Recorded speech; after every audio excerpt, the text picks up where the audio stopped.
what's happening to American democracy, with the billionaire demagogue on the right, a self-declared socialist on the left, and disenchanted voters turning their backs on the political establishment.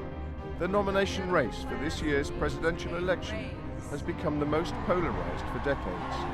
In a two-part special report, Bob Abeshouse has been finding out why.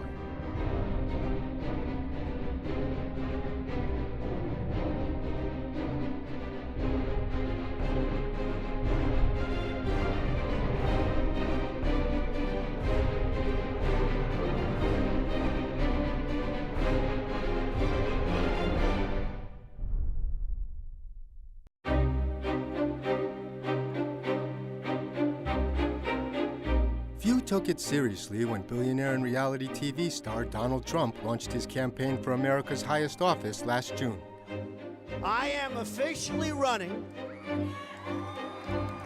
for President of the United States, and we are going to make our country great again. Pundits thought it was a stunt to promote the Trump brand and predicted he would soon be gone. But Trump has not only stuck around, he is winning state after state in the Republican primary. I am going to be the greatest jobs president that God ever created. Remember that. His message is light on policy specifics, but it targets people's economic anxieties and provides them with scapegoats. When Mexico sends its people, they're sending people that have lots of problems. And they're bringing in drugs, they're bringing crime, they're rapists. Trump promises to build a wall on the Mexican border to stop them. Playing to people's racial resentments and fear is a central element of his populist strategy. Donald J. Trump is calling for a total and complete shutdown of Muslims entering the United States until our country's representatives can figure out what the hell is going on. It's one of the functions of a president to turn anger into hope. And I'm afraid that Trump is not deflecting the anger, he's intensifying it. William Galston is a senior fellow at the Brookings Institution in Washington, D.C. He writes extensively on American public policy. I'm astounded by Donald Trump's success so far. Many of us have been writing about the loss of trust in our governing institutions, about some of the economic problems, but I think we all underestimated the extent to which all of this was coming together into discontent, anxiety, and outright anger. The greed of the billionaire class in corporate America is destroying this country. It's going to end. In the Democratic primary, U.S. Senator Bernie Sanders, a self-declared socialist, is also tapping into discontent and anger with a populist campaign from the left. What's characteristic of European politics and increasingly of American politics is that the center is weakening. Does that say something about the state of democracy in America today? It may. It was the weakening of the middle class in Germany in the 1920s in response first to hyperinflation and then to depression that paved the way for totalitarian government. Are you concerned about the success of Donald Trump? There are signs that long-standing restraints on what it's respectable to advocate in public are breaking down, and this could lead to dangerous public policy unless cooler heads prevail, and right now it's not clear that they will. So yes, I am. The appeal of outsiders like Trump and Sanders in the 2016 election points to economic problems and institutional decay. To explore what happened to American democracy and where it is headed, we traveled to Vigo County, Indiana. Terre Haute, the county seat, is known as the Crossroads of America. What's so unique about our county is that we're kind of a mixing pot, a blend of a lot of different backgrounds. The people of Vigo County have voted for the winner in every presidential election since 1888, except two, and haven't picked a loser since 1952. Randy Gentry is the chair of the County Republican Party. We're socially liberal, fiscally conservative. It's not unique to have a factory sitting next to a cornfield We have 3 universities here that bring in international components to our community as well. You're not going to find another community that brings all those dynamics to one table. Vigo County also has a high proportion of ticket splitters, people who will vote for both Democrats and Republicans. Tonight we're doing our monthly Politics and Pie. We gather together as a Republican Party just to talk about the latest news within politics and around the country. Of the candidates this year, who's generating excitement? Donald Trump. I had more people stop and want to, can I have a yard sign, or can I have a bumper sticker, can I have a button? Trump's saying a lot of what a lot of people think. He's going to get a lot of Democrat votes just from what he's saying. He's bringing up a lot of issues that should have been brought up. I think people won't necessarily tell you that they like him because it's controversial. It'll raise eyebrows, I think, but I think they'll vote for him. He says what he believes in. You don't have to kiss anybody's butt. You can do what he wants. And that's, a lot of people like that. He can't be bought. That's what I hear on the street. I don't need anybody's money. I'm using my own money. I'm not using the lobbyists. I'm not using donors. I don't care. Trump sets himself apart from ordinary politicians by highlighting the corruption of the campaign finance system. I've given to Democrats. I've given to Hillary. I've given to everybody because that was my job. I got to give to them because when I want something, I get it. When I call, they kiss my ass. Okay, it's true. They kiss my ass. Democrat Bernie Sanders, who relies on small donations from ordinary voters, also highlights the corrosive influence of campaign cash. Tonight we serve notice that the American people will not continue to accept a corrupt campaign finance system that is undermining American democracy. There's a broad sense in the American public that the game is rigged, that regular people don't have the opportunity to express their views and be represented the way that moneyed interests do. Michael Dimick is president of the Pew Research Center, the top nonpartisan polling organization in the United States. We're in a period of deep, deep distrust in Washington right now. Only 19% of Americans trust the federal government to do what is right. That elected officials listening and responding and caring about their constituents has been compromised by the influence of money. 75% think the problem is worse today than it's been in the past. A 2010 U.S. Supreme Court decision in a case known as Citizens United unleashed a tsunami of cash into the U.S. electoral process. It overturned a ban on campaign spending by corporations and unions, permitting them to make unlimited expenditures on behalf of a candidate. Those organizations, like the AFL-CIO, labor unions, can put that much money in, and then, of course, big business can put a lot of money in. That is a big concern. A few months later, another court decision allowed wealthy individuals, along with unions and corporations, to make unlimited contributions to political entities backing candidates known as super PACs. Super PACs now spend hundreds of millions of dollars on political ads, like this one from a super PAC backing Republican Ted Cruz that attacks the foreign policy experience of his rival Marco Rubio. Keep the Promise One is responsible for the content of this advertising. What's different about the way that money is flowing into the process is that it is not flowing into the process through channels that are controlled or steered, directed by either the political parties themselves or their candidates.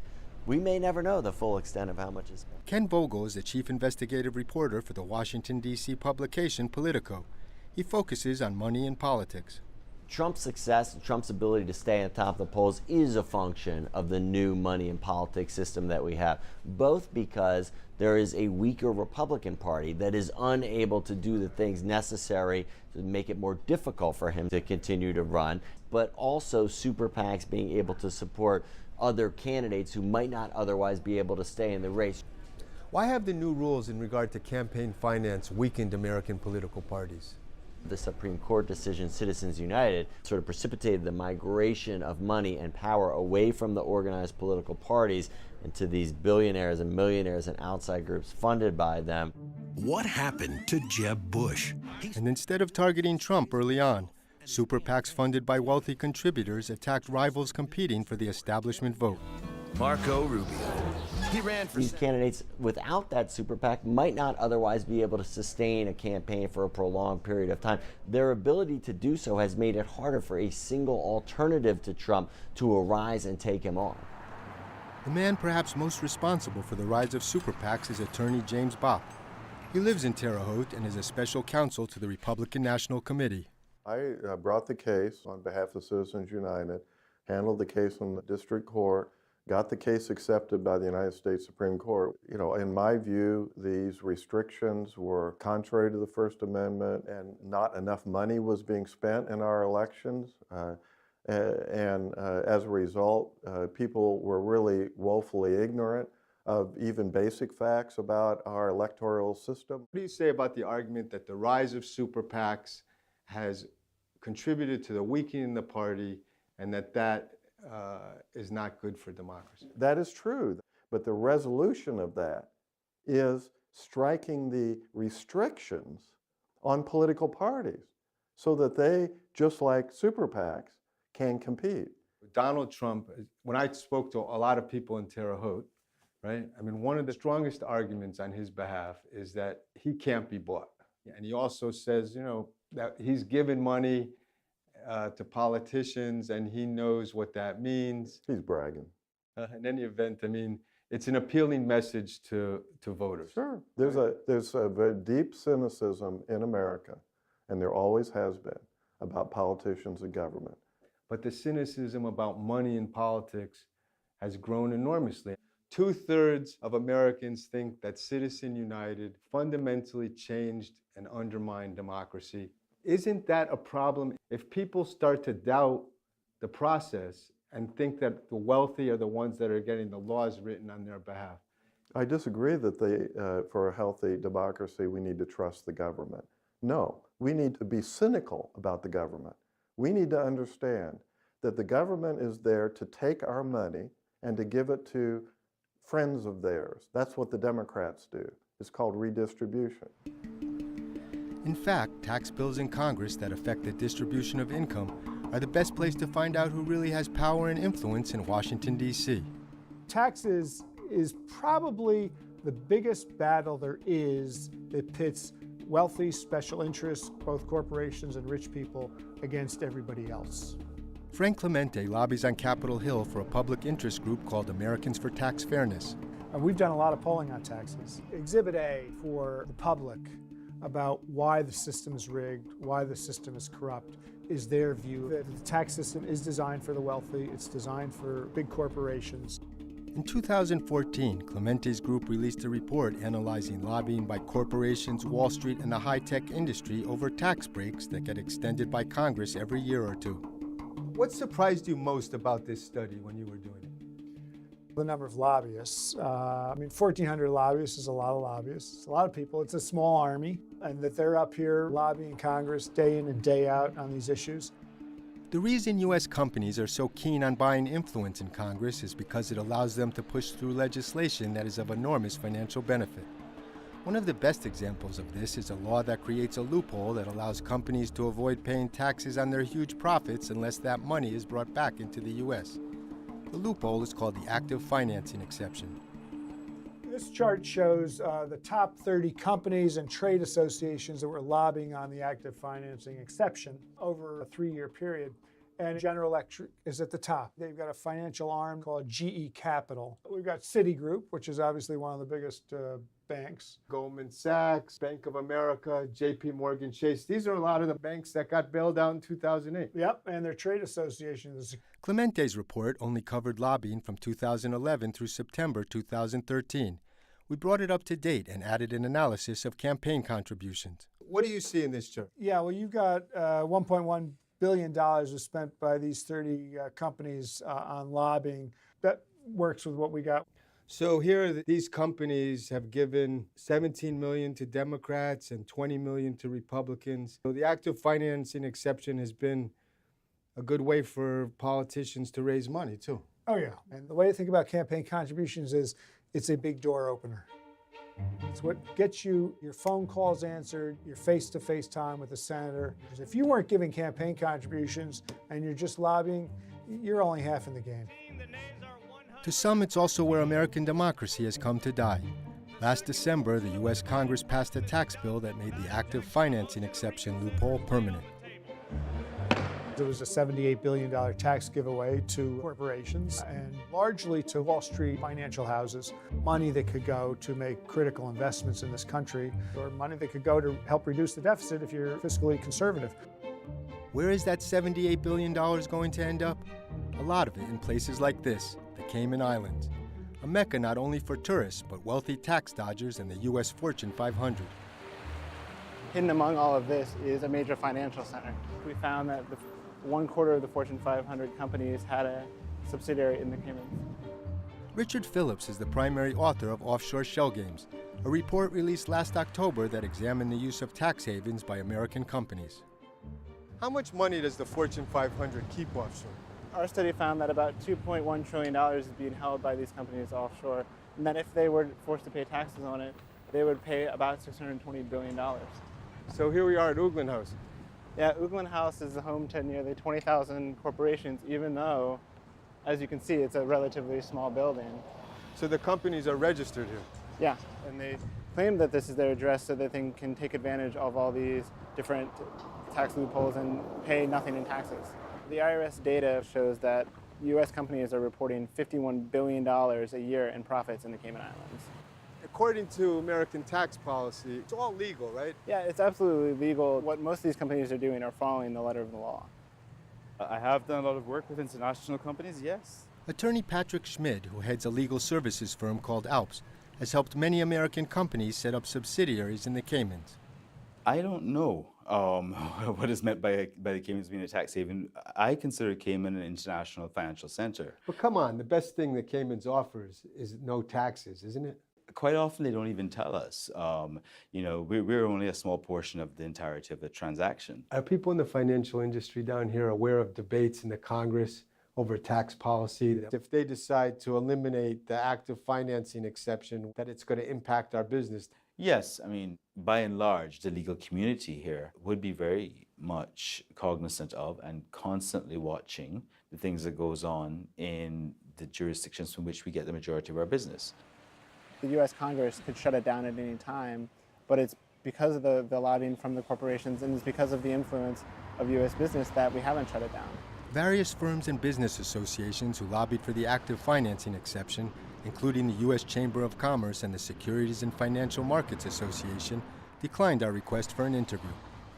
In the 1950s, corporations were paying about 1/3 of all of the federal government's expenses. Today, it's down to just about 1/10 of all taxes. I think it's made people a lot more cynical. They say, why am I paying thousands of dollars in taxes every year while these companies who make billions of dollars pay nothing? It reduces or eliminates most of the deductions and loopholes available to special interests and to the very rich. The only specific economic policy Trump has put forth to date is a plan that eliminates taxes for millions of Americans. If you're married and jointly earn less than $50,000, you'll not pay any income tax, nothing.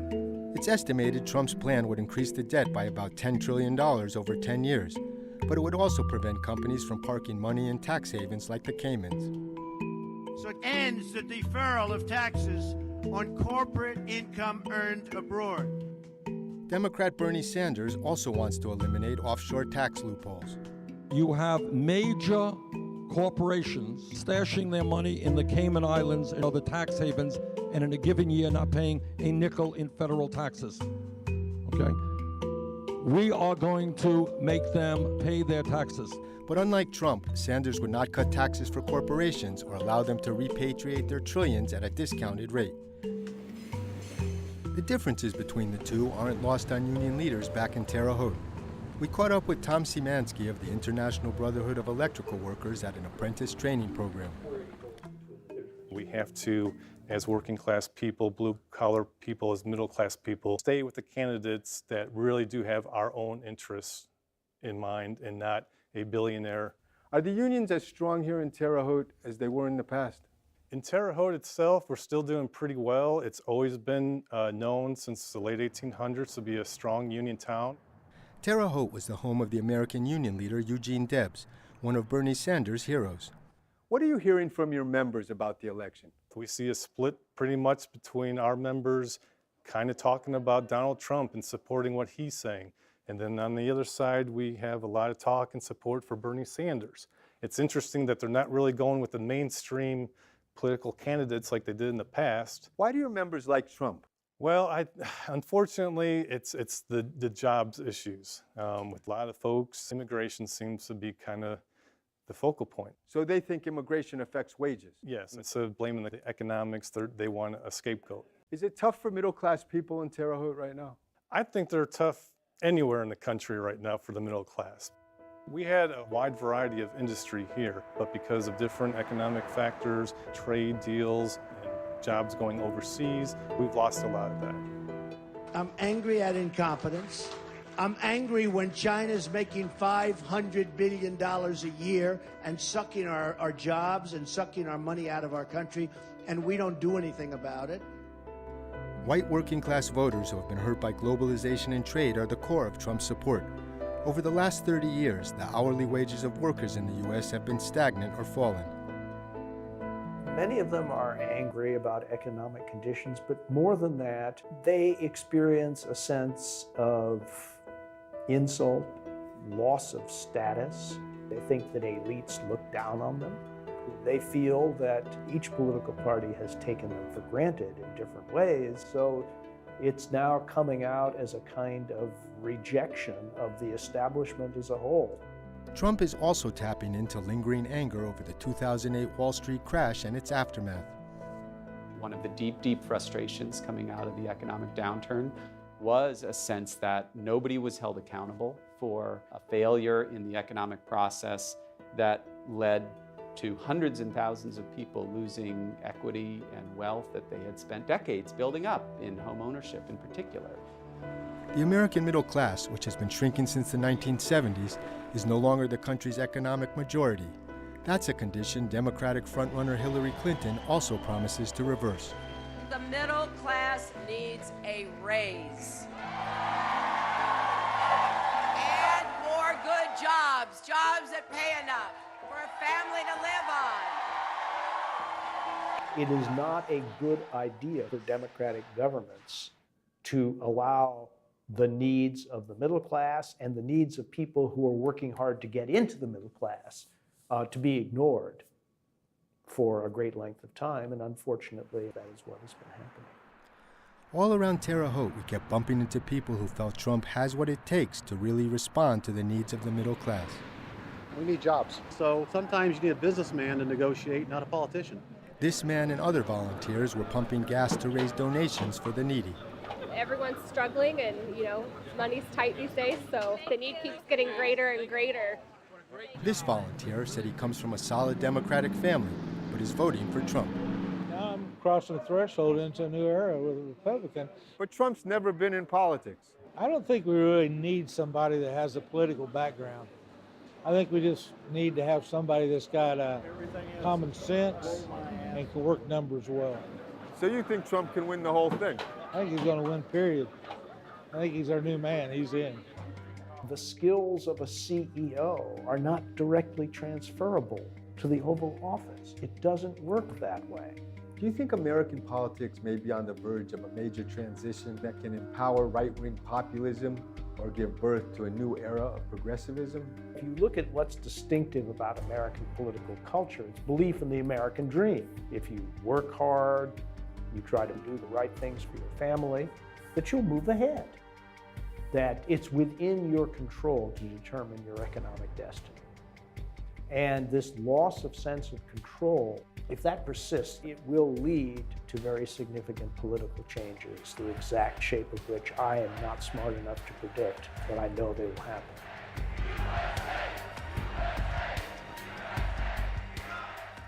Next week, No shut down. the attack on voting rights and the culture war pulling American democracy apart.